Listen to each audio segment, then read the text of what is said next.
प्यारी साध संगत जियो, आप सभी को राधा स्वामी।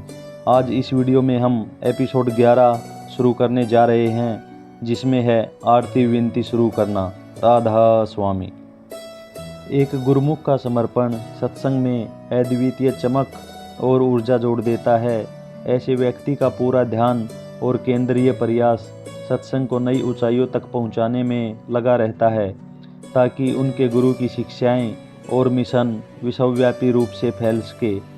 गुरुमुख प्रतिपल स्वतः ही अपने गुरु द्वारा संचालित लोक कल्याणकारी मुहिमें में अपना योगदान देने की दिशा में आकर्षित और प्रेरित रहते हैं।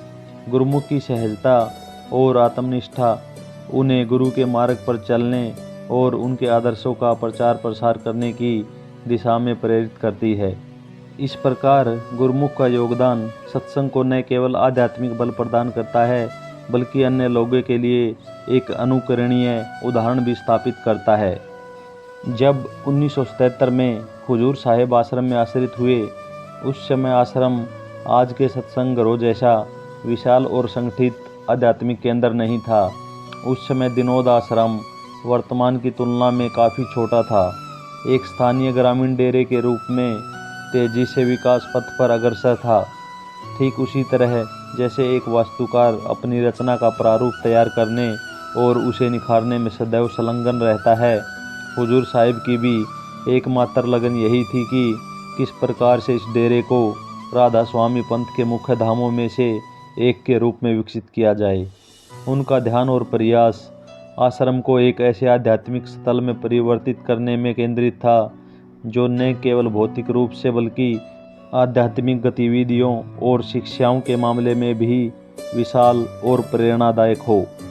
जब हुजूर महाराज जी आश्रम में रहने लगे, तो उन्होंने अपने पहले महत्वपूर्ण उपक्रम की शुरुआत की। उन्होंने बड़े महाराज जी के पास जाकर उनसे एक विशेष अनुरोध किया। उन्होंने प्रस्तावित किया कि अन्य धार्मिक स्थलों और अनुष्ठानों की भांति उनके डेरे में भी ब्रह्म मुहूर्त में एकत्रित होकर आरती और विनती गाने की प्रथा शुरू की जाए। इस पहल को सुनकर बड़े महाराज जी बेहद प्रसन्न हुए और उन्होंने तुरंत ही इसे मंजूरी प्रदान कर दी।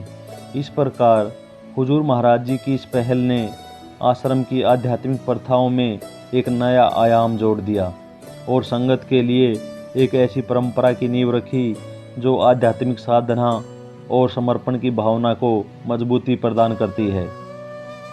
हुजूर साहिब ने बड़े महाराज जी की अनुमति के बाद अगली सुबह 4 बजे सभी आश्रमवासियों को इकट्ठा होने का आमंत्रण दिया। उन्होंने स्वयं ही स्वामी जी महाराज द्वारा रचित आरतियाँ, प्रार्थनाएं, मंगलाचरण और शब्द का गायन आरंभ किया।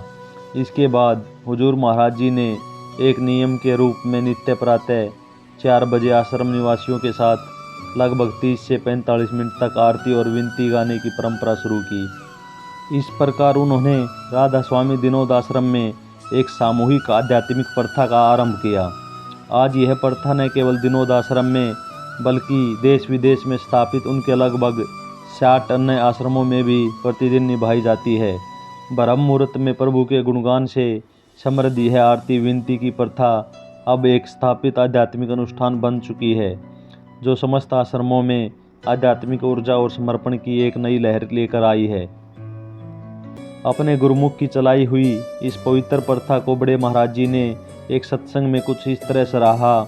जब से मेरा मास्टर आश्रम में आया है, तब से आरती विनती शुरू हो गई है।